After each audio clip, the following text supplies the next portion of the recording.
Warning: the topics discussed on this podcast are subject to adult themes and languages. We seek to unravel the unexplained and unknown.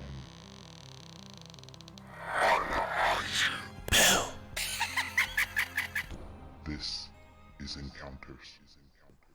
Hi everyone and welcome to Encounters. My name's Dakota. And I'm Amanda. And today we are bringing you a revision on our haunted dolls. Yes. This was one of our fun episodes from season 1 that has kind of gotten lost in time. Yeah, so we thought we'd revisit it and give you guys an update on the Robert the Doll and Annabelle stories. Yes. Haunted dolls have always kind of freaked me out. I mean, my grandmother Mm-hmm. had a porcelain doll that we believe in our family might have a little bit of haunting to it. But Ooh. my obsession with this goes all the way back to probably the first Child's Play movie. Chucky really scarred me. But Chucky 2, Bride of Chucky, Jennifer Tilly, that was Yeah. chef's kiss. That's where I believe haunted doll should sit. What about you, Amanda? See, I feel like haunted dolls, I agree. I really think the goosebumps with the Ventriloquist is it like dummy? Buddy? Yes. That one I feel like is when haunted dolls kind of got to me. And of course, I did own my own porcelain doll. Did not think it was haunted, but I always was checking on it with like out of the corner of my eyes to make sure she wasn't moving. Absolutely valid. Those porcelain dolls, they be watching you. Right, exactly. But I feel like I've definitely been a fan and known of like Annabelle for a pretty long time. Robert, I don't feel like I kind of heard about until we did this episode for the first time. Yeah, Robert seems to have a more hidden history unless you're a native of Florida. But amongst the horror community, really big and famous, especially because of the aspect of being one of the darkest and deadliest haunted dolls on record. But Annabelle definitely, I think, trumps because she has the Warrens on her side. Yes. And if y'all don't know, me and Dakota have done like a whole kind of breakdown of the Warrens over the years. I think some of those episodes have once again gotten lost to season 1, but we have opinions. Yeah, America's most beloved Catholic ghost hunters. Can't go wrong, can ya? Yes, exactly. But, you know, R.I.P. Lorraine passed away a couple years ago, huh? I think so. I mean, I did research on Robert the Doll. I didn't look up Lorraine Warren's death status. I think it was a few years ago. But now I'm going to look it up and it's going to be like 39 years ago. No, it was like not even that long ago. I feel like, but I could be so off. She passed in April of 2019. 2019. Yeah, that wasn't that. Wow. God, that was much longer ago than I would like to say. 5 years ago. Right? I thought it was like 2 years ago, really. But yeah, I guess it was about 5 years ago. Wow. Dies at 92 years old. She had a long life, long career. Her and Ed did a lot of things and really made a name for themselves. So, and one of those happened to be the Annabelle case. yes. And there's a little bit of difference if all you know about Annabelle is the movies. That's so true. There's a little bit of difference if all you know about Robert the Doll is the Chucky movies. So, Chucky and go ahead. The Boy. Did you ever see that movie? No, I didn't see that movie, but yes, it is more like The Boy than it is anything else. Ooh, that was a weird one. Yeah, I do know the premise of that movie. It is very weird, very crazy. Yeah, the ending was not like Robert the Doll. At all. No. But to be fair, the Robert the Doll story is still ongoing to this day, so both of these haunted dolls ended up in museums, so they have similar stories and similar tales, so let's figure out how we get there. Yes. So I think we're going to actually start with Annabelle today because Annabelle is known to be one of the Warrens' most, I think, well-known items in their occult museum. And now, after having a couple of movies made about her and bringing even more light to her story, she's just a very, very unique and riveting character. Let me see. Where do I want to start? As Dakota said, if you only watch the Conjuring movies and you have all of your knowledge about Annabelle from those movies, you're going to kind of encounter a little bit different of an Annabelle. First off, she does not look like the Annabelle in the movie. She's not really like a porcelain doll. She's more like a pretty good sized Raggedy Ann doll. Yeah, they took some major creative liberties in the movies. They made the most horrifying porcelain doll. If you saw that porcelain doll in a shop and you bought it thinking it was unhaunted, you deserve the haunting you got. Right, because like that thing looks evil. Like that looks evil incarnate. Yes. The regular Annabelle, the giant Raggedy Ann, like that's hard to know that was possessed. And it kind of gives me the ick thinking about all of the things that are about to happen with this giant Raggedy Ann doll running around. Yeah, because it looks, I mean, when you look at it, it looks pretty innocent. It's a good size, but other than that, it has like a triangle nose, some big eyes, and like red hair, a flowery dress. Like it just looks like a regular Raggedy Ann doll. But pretty quickly after this doll came into the life of a couple of nursing students, all of that changed rapidly. This story, when the Warrens first originally got Annabelle, this happened back in the 1970s. So the names I have for these nursing students, because sometimes when you hear the story, they'll just call them nursing students and they will not give them names. I found stories, I'm getting them off of, one website is called The Haunted Rooms, and the other one is called allthat'sinteresting.com. Those are kind of my two big sources. Both of them call the nurses Donna, who ended up receiving Annabelle as a gift from her mother for her 28th birthday, and then her roommate, Angie.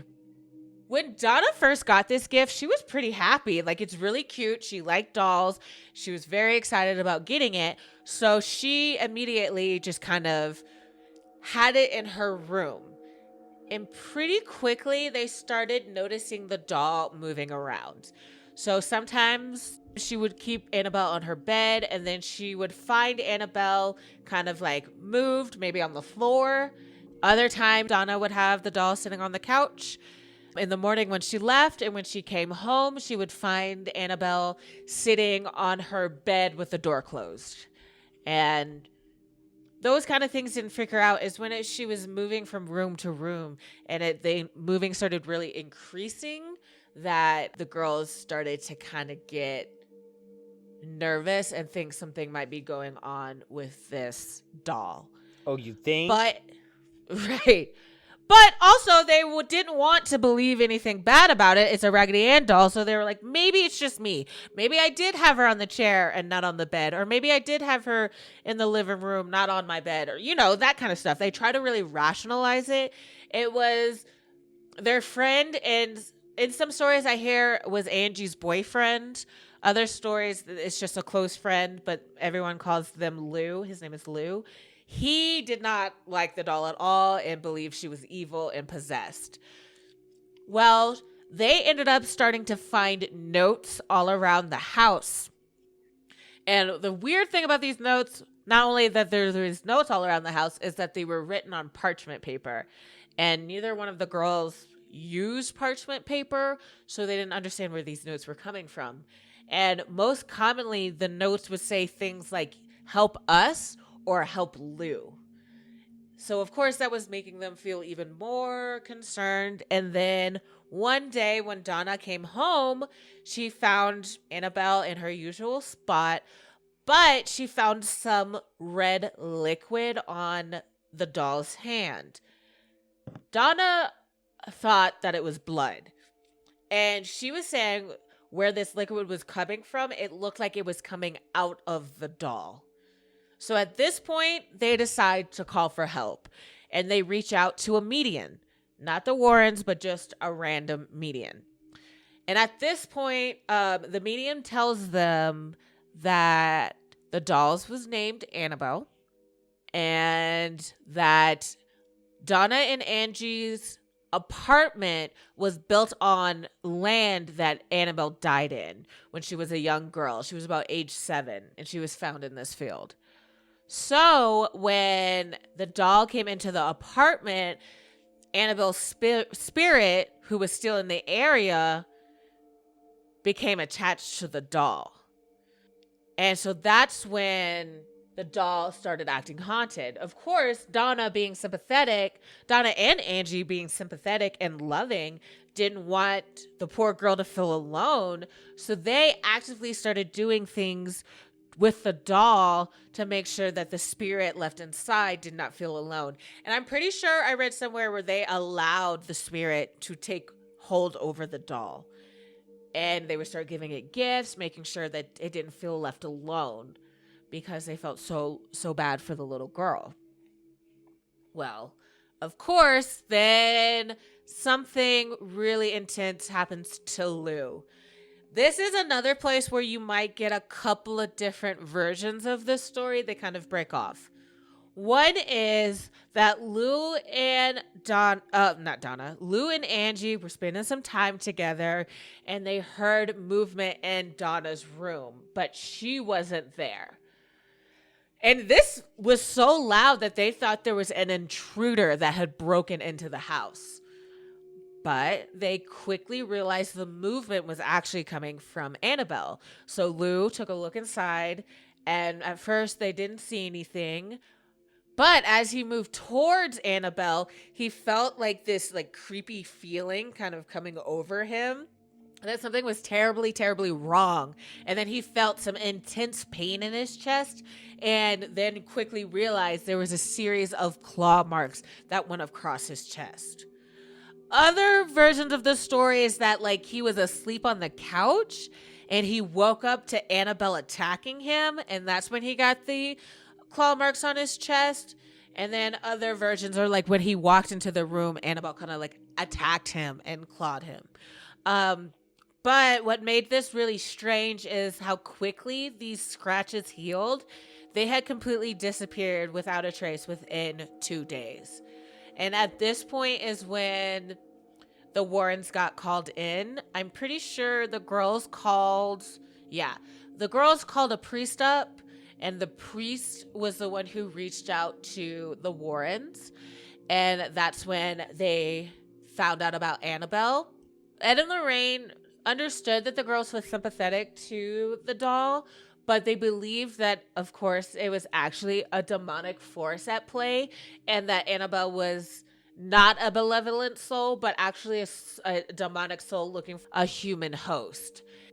This comes from the Warrens, and they say about this case that spirits do not possess inanimate objects like houses or toys. They possess people. An inhumane spirit can attach itself to a place or an object. That is what is occurring in the Annabelle case. This spirit manipulated the doll and created an illusion of being alive in order to get recognition. Truly, the spirit was not looking to stay attached to the doll. It is looking to possess a human host. The Warrens believe that this is a sign of a demonic possession. They talking about the doll being able to move, being telepathic, being able to materialize things like the parchment paper, and of course the claw marks. They consider it to be the mark of the beast. So they had a priest come in, perform an exorcism on the apartment, and they decided to take Annabelle and take her to her final resting place in the occult museum. So if you've ever watched the first Conjuring movie, that's when you see this whole storyline play out. And that's the end of the nurses. You don't hear from them again. The Warrens end up taking Annabelle home, both of them felt that like Annabelle was evil, so they decided to take a lot of back roads home because they were just scared, and they did end up having a lot of car problems on the way home, things like breaking down, all that kind of stuff. And once they got Annabelle into their own house, the hauntings did not slow down at all. They actually started ramping up. They were saying that they were finding Annabelle moving around from room to room, just like the other girls talked about things. They also reported of the doll levitating around the house. Even when it was placed in a locked office, she would turn up just in different places around the house. So that's when they decided to get her box that we often see. Once again, if you see the Conjuring movies, you'll see she's in a glass case. That is not what Annabelle's box really looks like. It's more of a wooden case with a glass like door, so you can see in there. They both do have signs that say, do not open this door under any circumstances. Like, please do not open. And they also have a tarot card that is the devil in the box with Annabelle. Every month they have a priest come and bless this doll because, like I said, they think it's very demonic. Lorraine Warren talked about not liking to look at the doll, not staring at it, because she believed the doll hurt a lot of people. But when the first priest was called to Annabelle to come and do this prayer, the priest did not believe in Annabelle's power, pretty much. He mocked Annabelle. From what I heard, he kind of like threw her across the room, laughed at her, laughed it off, saying that Annabelle's demonic powers were no power for God. And on the way home, the priest was involved in a nearly fatal car crash where his new car was totaled. He did claim that when he was driving home and right before the accident, when he looked in his rearview mirror, he saw Annabelle there. And that was not the only car crash that was caused by Annabelle. It was reported that there was a visitor who also was mocking and laughing and being very, very silly, tapping on the glass of Annabelle's case. And on his way home, he lost control of his motorcycle and crashed headfirst into a tree. And unfortunately, he was killed. His girlfriend did survive. She claimed at the time of the accident that they were actually laughing about the Annabelle doll when the accident happened. So, still to this day, it's still in the Warrens Museum. They still keep it under lock and key. Like I said, priest still comes by. If you know about the Warrens, then you know about their occult museum and how when both of them passed, that they were going to take all of this stuff to the Catholic Church, right? Because they felt like it was all very scary and demonic. But their son-in-law still does run this occult museum. So it's still very much there. You can still go and visit Annabelle. I've seen a couple of pictures of people who go see Annabelle, but be warned, she might follow you home. As we know, we've mentioned it a couple of times, the Annabelle story has now been turned into a multi-picture film franchise. Ooh, that was a hard word to say. Franchise. Ooh, that sounded worse the second time. It's a whole beast of its own. You know, Annabelle, the beginning or the origin story is kind of made up. The first Annabelle movie they did with her by herself with the couple is also very much made up. The only one that's any kind of close to anything that happens is Annabelle Comes Home, where they tell the story of the things that happen at the occult museum. I think that's a Conjuring movie, though. I don't even know if that's an Annabelle movie. So there's that. But that movie has definitely given her a lot of recognition, really put that story in the mainstream. And she's still pretty scary. She's pretty scary, but she don't look scary. I think that makes her even more scary because she's just a Raggedy Anne doll. But a lot of skeptics and people who don't believe will definitely call out the fact that the nurses have never come forward to talk about what happened. All of the information we get about Annabelle comes from the Warrens themselves. So there's that. You can take that or leave that. You can make your own opinion out of that. But yeah, that's kind of that's Annabelle for you. Yeah, no, Annabelle is fucking crazy. So her origin story completely is different than what the movie goes by, and I almost forgive them for that because she shifted into this whole new fictitious atmosphere, being the the porcelain doll from hell. Right. But it's a truly unique story, and lovingly is locked away in the Warrens' cabinet menagerie of hell. Right. Also, I feel like Annabelle, I don't know how to say this, but like brought into the mainframe like the fear of the haunted doll, you know? So then you get the Chuckies, you get the Goosebumps, the like buddies, all that stuff kind of comes after. So Annabelle also kind of originated the like fear with the haunted demonic doll. And then, you know, satanic panic of the 80s really, I think, propelled her. And then with this whole Conjuring movie resurgence, it's really given her a new life and a new character. But the Warrens will tell you she's the evilest of evil. Their son-in-law who runs the occult museum, it still says Annabelle is the one that scares him the most. They often talk about not looking her in the eyes. And then, of course, multiple people have gotten into, almost, even including the Warrens, have gotten into car accidents transporting Annabelle around. So, but that's her in the nutshell. And I think that's also what makes her a little intriguing, is like you have that one story, but the evil still perpetuates around her, you know? Bum, bum, bum. The nurses, the Warrens, the evil. But yeah. All right. Let's hear about what's going on with Robert. Okay, so another haunted doll, I would say probably after Annabelle might be the next most famous doll, is Robert the doll. I think Robert could probably give Annabelle a run for her money just in fame, but the people of Florida will say you don't want to spit on the name of Robert the doll. So Robert is a haunted doll / portal ? That is located in Key West, Florida. Doll has a bit of a sordid origin story.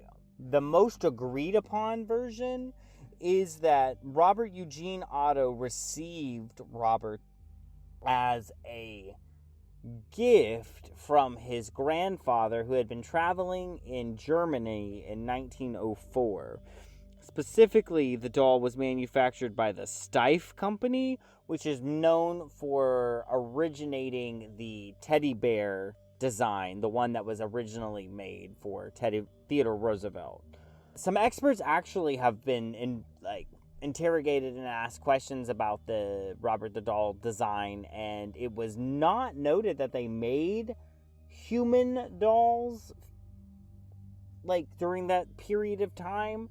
Their main focus was creating humanoid figures for window displays, mostly jesters and clowns. So Robert would have been a window display, a one-off humanoid figure bought by his grandfather in 1904 and brought back and given to him. The other origin story is that a disgruntled former house servant was found to have been doing voodoo and fired, and so she snuck back in, and before she was dismissed entirely, gave Robert to the youngest child of the house, which was Robert Eugene Otto. And instantly, regardless of how this boy got this doll, instantly in love. Instant best friends. My buddy, my buddy. They were running around all over the place together. Eventually, Eugene, as he would end up having his name become, would drop his first name and bequeath it to the doll because, as he told his parents, the doll preferred that name. His parents thought it was all fun and games and that it was just childhood whimsy, but Eugene started to become a little bit more obsessed and reactive at not having the doll around. The doll was given a seat at the family dinner table. It was treated as if it was one of the family. Even so far as not only adopting Robert's first name and becoming Robert the Doll, but also Eugene's mother found a former sailor suit that Eugene used to wear as a child and dressed Robert in it. And it should be known that Robert is a life-size child doll, so this thing is like 3.5, 4 feet tall. So it not only has adopted Robert's name, or Eugene's name, but has now been cloaked in former childhood garb.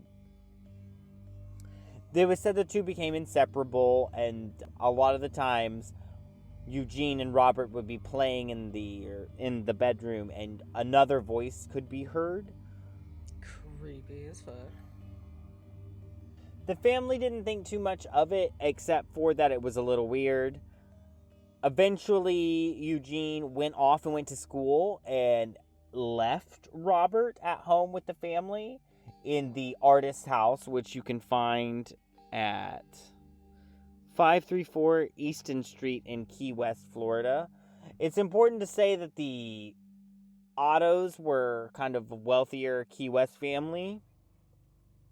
So when Eugene went off to school, he became an artist, traveled the world, ended up like finding this woman, marrying her, and eventually going back to his house to collect his things, and that is where they found Robert again. The staff had been reporting that there had been paranormal activity. You could hear shifting and footsteps in the upper rooms in which Robert was left in. He'd move from seat to seat, and even got the reputation that people could see him in the windows peering down at the street.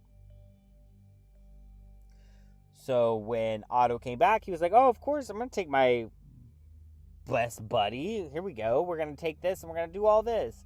And moved in with his family into their new situation. And immediately, Eugene's wife did not like this doll at all. In fact, she called it creepy and did not want anything to do with it. Said there was a dark presence that was inside. And these paranormal occurrences definitely carried over into the new household. So servants reported hearing footsteps, and Eugene's obsession reconnected with this doll. The moment that it was there, it was given a seat at the dinner table, and there was even talks of a chair in the marital bedroom of the Ottos. And this was where she was kind of like, no, we're done. I'm done. We're not having a doll in the bedroom with us. So eventually she had Robert kind of banished to his own wing of the house, which Robert did not really like. It was said that he would come to Eugene's wife in dreams and choke her or like move around the room and was watching her, eventually just terrifying the woman. So they put him in the room under lock and key, and it was the turret room, and this was the location where Robert would kind of spend the rest of his life while Eugene, his buddy, was alive. And Eugene would literally talk to Robert as if he was a literal human being. And it was said that many people would catch Robert talking back in this deep, dark voice that was unexpected in the room. After Eugene's wife had Robert locked away, she ended up dying 2 years later as well. While Robert sat in the turret room, we get a lot of the local legends of people being able to see the doll sitting in a chair and then suddenly being gone when they look back up, or moving around the situations. You could see him in one window and then suddenly see him in another. No. Which was very unique, especially considering he was in a locked room. People reported hearing ghostly footsteps and children's laughing and crying.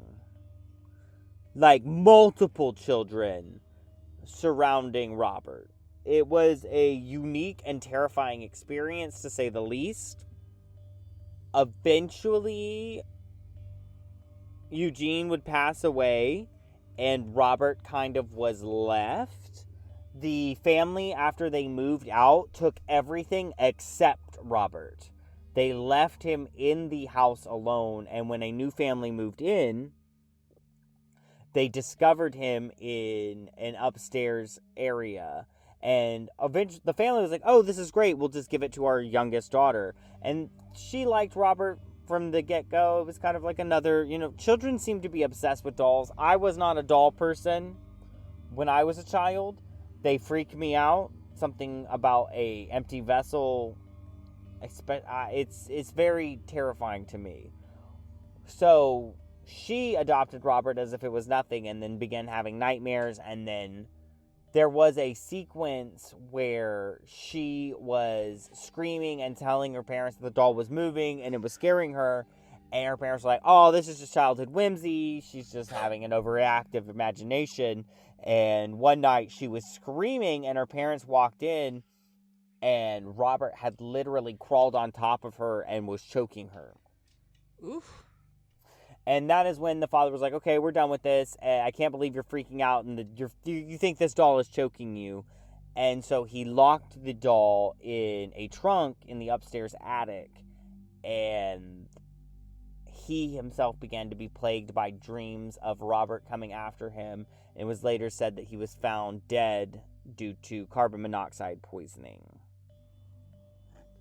Not much is known about this family. They also fled the house as well, and another woman ended up moving in.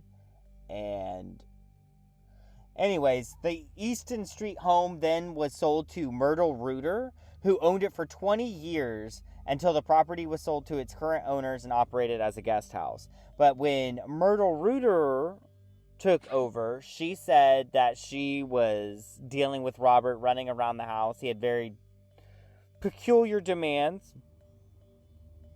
He liked to watch the street and didn't want to be locked away. According to legend, the doll has supernatural abilities that allow it to move, make facial change expressions, and giggling sounds. Ugh. Had a lot of retaliation for wrongdoing, so as people and servants would stare at it or make fun of it, he would kind of retaliate. He took revenge on the people that tried to lock him away. Eventually, Myrtle would donate Robert to the East Martello Museum in Key West, Florida, as a local legends piece, where people thought that his paranormal activity would kind of die down, but apparently it got even worse. In many of the instances, there were art exhibits kind of messed with, and when Robert was first installed, he has a cute little dog, and, well, it's cute. It's all terrifying looking, but he has a cute little dog with him in his little sailor suit, and it was said that he would free roam the museum so much that they had to eventually put a glass containment around him, and in various positions you can still find him as if he's moved out of his seat and gone exploring the museum at night. And it's worth noting that Robert is a really violent kind of spirit and entity. In one of the interactions with Eugene as a child, it was said that as he was kind of growing up and finding other toys, Robert reacted poorly one day, and his parents walked in to find Otto screaming in the corner and various pieces of Eugene's toys torn to bits while Robert stood in the center of the room. Really wild interactions. And this was just one off. Of course, these happened various different steps throughout Eugene's life, kind of like forming a weird trauma bond of Stockholm syndrome, where Robert took Eugene as a hostage and didn't really want anybody else to get too close. And now at the museum, he has his own set of stipulations and rules. It is said that you usually have to ask for permission before you take a picture of Robert the doll. People who have tried to take pictures of Robert without his permission have either had camera failure, or the film doesn't develop, or a curse is literally laid upon their household. The museum says it receives almost 3 letters a day, every day, for Robert, from people either writing in admirement, being like, hey, I absolutely love you, you're the greatest haunted doll ever, or in total regret, saying, I'm sorry I took your picture without demand, my wife left me, please take your curse back. There was even a man that believes that he developed cancer after offending Robert the doll on a museum trip. Ooh, not cancer. It is said that Robert the doll visits people in their dreams, and if you're not careful and are rude, he will come after you, haunt you, and put a literal curse on you. Which is where the aspect of voodoo comes into this. A lot of people think that he might be a voodoo curse doll because he's able to lay curses on people. But it is just ever expanding his legend and trying to exemplify his story. People come in and see and are still terrified. He still receives visitors to this day.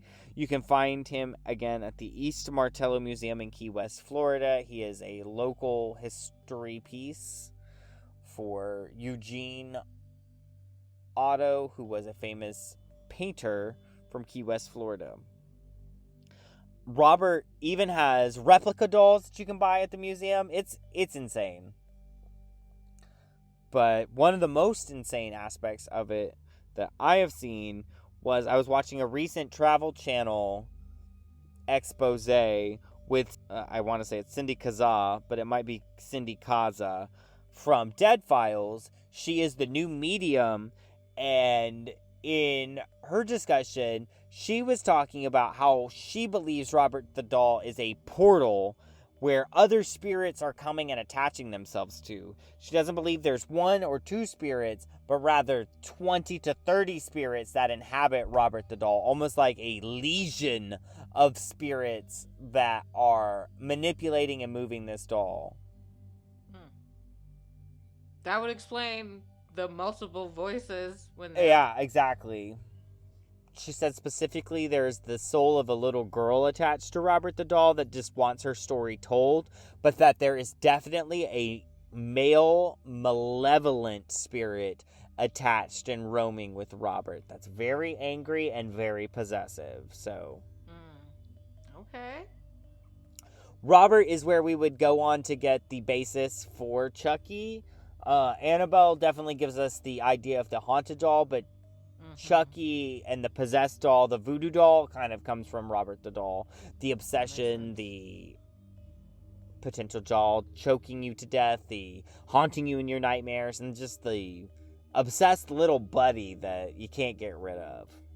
I could see that. Yeah. There has recently been a horror film released in 2015 called Robert. And it spawned 4 sequels: The Curse of Robert the Doll, The Toy Maker, The Revenge of Robert the Doll, and Robert Reborn. The doll and a replica doll were sold at the gift shop at the Martello Museum, appeared in the 2nd season of Ozzy and Jack's World Detour, and it was featured on an episode of the podcast and TV series Lore. So, the story is not unknown. It's definitely a very freaky, horrifying experience on its own. But it's definitely unique in that Robert has his own wealth of terror that he brings. Annabelle is locked away in a relic box in the Warren I almost want to say ghost cemetery, but it's in the Warren Occult Museum. Right. Whereas Robert is locked away in a glass case in Florida. Right. Who do you feel is safer locked away? I feel like Robert can get out.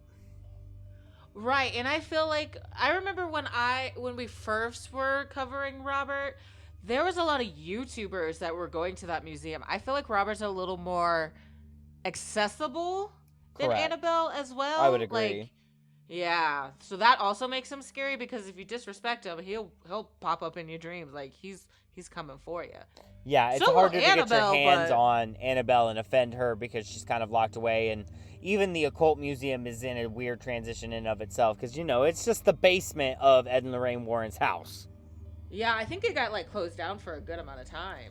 Yeah, because it was unsafe, because it was the basement of someone else's house. The fire marshal was like, oh, you can't have all this hell up in here. Right. So they were trying to find a building. Yeah. Which, good for them. I mean, like, I'm interested to see what happens to it now, but Robert's definitely on display and has his own little curated group of people.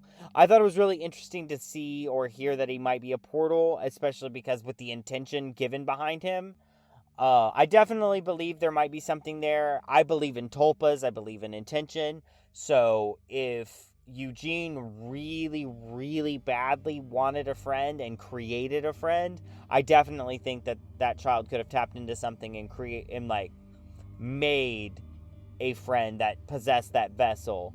Do I believe it is a demon? I don't think so. Do I believe it is a portal to hell? I don't think so. Do I believe it might be a vessel that has now got several souls attached to it because Robert's a little possessive? Yes, I do. I do Yeah. believe that. I can see it. But that's all I got. All right. So that is our expose on haunted dolls, Annabelle and Robert the Doll.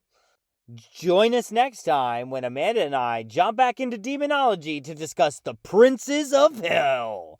Yeah.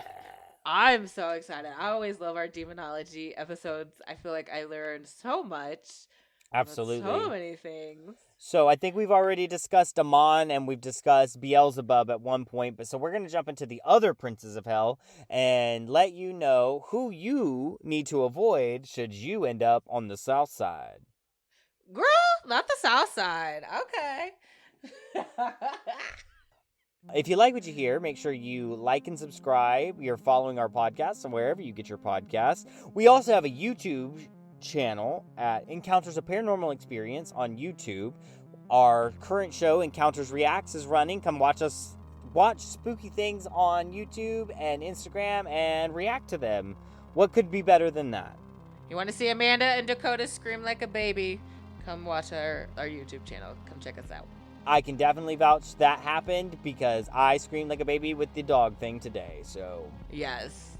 if you've got a story you want Amanda and I to read on the podcast, or you got something spooky you think we should check out, send us an email at encountersthepodcast@gmail.com. And until next time, I'm Dakota.